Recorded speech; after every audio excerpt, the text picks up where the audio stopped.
The closest thing I can do to describe it is, you know what a kaleidoscope is. It's sort of that geometry projected in a high contrast format onto the ceiling. And it turns out that infants respond very well to two things, movement and contrast. That does a wonderful job of representing those two things. So it's great at helping infants go to sleep, and then it's really audio is introduced to maintain their sleep.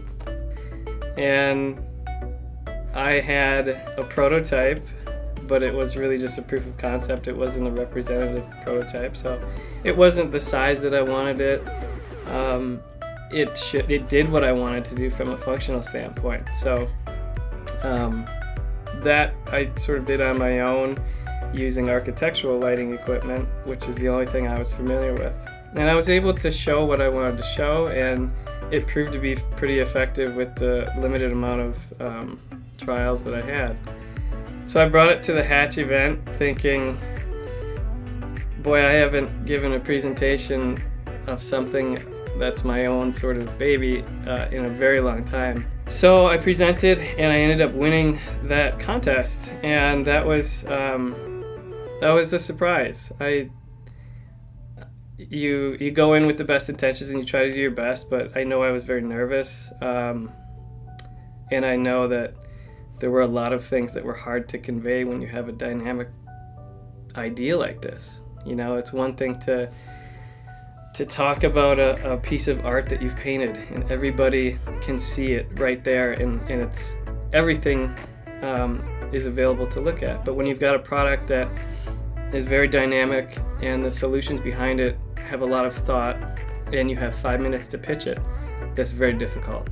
But it ended up winning. And then it was really like, okay, let's do this.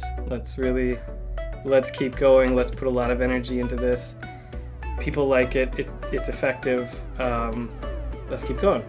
So I had the next Hatch event, the finale, was in November.